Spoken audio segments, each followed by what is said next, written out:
3 দিন ধরে নিখোঁজ ছিল ট্রলার। অবশেষে 4 দিনের মাথায় একটি ট্রলারের খোঁজ মিলল গোসাবা এলাকায়, যেখানে জানা গিয়েছিল 49 জন মৎস্যজীবী নিখোঁজ।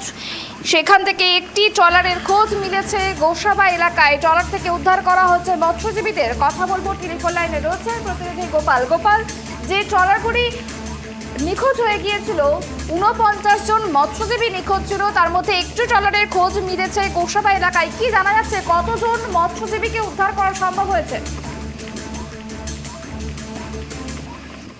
আজই 4 দিনের মাথায় কিন্তু ইতিমধ্যে উদ্ধার হয়েছে ট্রলারগুলি। গতকালই প্রশাসন সূত্রে কিন্তু এবং উপকূল বাহিনী সূত্রে জানিয়ে দেওয়া হয়েছিল, বঙ্গোপসাগরে মাছ ধরতে গিয়ে বা গভীর সমুদ্রে মাছ ধরতে গিয়ে 3টি ট্রলার নিখোঁজ হয়েছিল। একটি কাকদ্বীপ, 2টি ড্যামনাবের, প্রত্যেকটি ট্রলারের খোঁজ পাওয়া গেছিল। তার মধ্যে 2টি ট্রলার গত রাত্রে তাদেরকে আনা হচ্ছে, এখনো পর্যন্ত অবশ্য নামখানা উপকূলে তারা পৌঁছায়নি। এদিকে একটি ট্রলারের খোঁজ পাওয়া গেছে, যেটা হচ্ছে দক্ষিণ 24 পরগনা জেলার চাঁদখালি জঙ্গলের কাছে ভেসে থাকতে তাদের দেখা গেছে। অর্থাৎ বাংলাদেশ সীমান্ত গোসাবা দক্ষিণ 24 পরগনার মধ্যে পড়ে, তুমি জানবে। তাতে রয়েছে 33 জন মৎস্যজীবী। তাদেরকে বন দপ্তর উদ্ধার করে তাদের কাছে রেখেছে। হয়তো আর ঘন্টা দুয়ের মধ্যে, অর্থাৎ 12টার মধ্যে কিন্তু তাদেরকে ডায়মন্ড হারবার উপকূলে নিয়ে আসা হচ্ছে।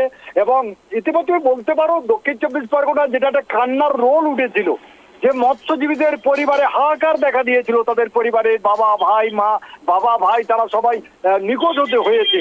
তারা কিন্তু শান্তি পেয়েছে বলতে পারো, কারণ বন দপ্তর সূত্রে ইতিমধ্যে জানিয়ে দেওয়া হয়েছে প্রত্যেকেই ভালো রয়েছে, তাদেরকে ডাবর আনা হবে। সুপর্ণা, তাদের শারীরিক অবস্থা এই মুহূর্তে কেমন রয়েছে বলে জানা যাচ্ছে গোপাল?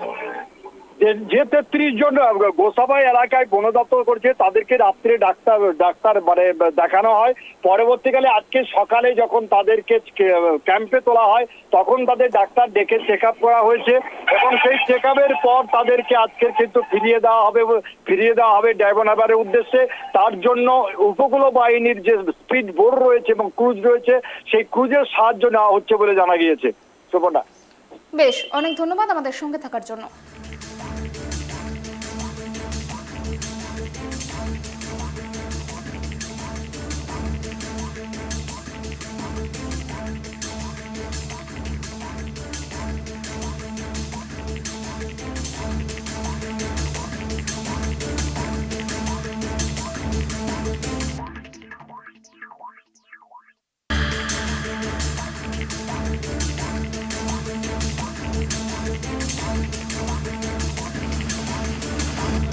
যে ট্রলারটা নিখোঁজ ছিল 16 জন ফিশারম্যান সহ এফবি বাবা নীলকণ্ঠ, ওর আজকে সকালে একটা খবর পেলাম যে আমাদের যে গোসাবা যে আইল্যান্ডটা আছে, গোসাবা আইল্যান্ডের কাছাকাছি, যেমন আমাদের বাংলাদেশ এবং ভারতের বর্ডার, যেখানে বিএসএফরা পাহারা দেয়, ওটা হচ্ছে চাঁদখালি ফরেস্ট যে ক্যাম্প, ওই ক্যাম্পের কাছে একটা খাল আছে, ওটা হচ্ছে গুরুন খাল। ওই খালেই ওদেরকে আমাদের ভারতীয় যে বিএসএফ, ওরা কিন্তু ওদেরকে সেফ জায়গায় রেখে দিয়েছে। এবং ট্রলারের মাঝি, স্টাফ এবং হচ্ছে আমাদের বিএসএফের যারা অফিসাররা আছে, তাদের সঙ্গে আমাদের কথা হয়েছে, তারা সবাই সুস্থ আছে। অ্যাকচুয়ালি ওটা হয়েছিল কি, যেখানে ট্রলারটা ছিল ওখান থেকে ওই বাতাসে ওদেরকে ঠেলে ঠেলে একেবারে ওই জঙ্গলের ধারে, যেটা হচ্ছে ভারত বাংলাদেশের জঙ্গলের ধারে, যেটা হচ্ছে গোসাবা, ওইখানেই হচ্ছে ওদেরকে ঠেলে রেখে দিয়েছিল।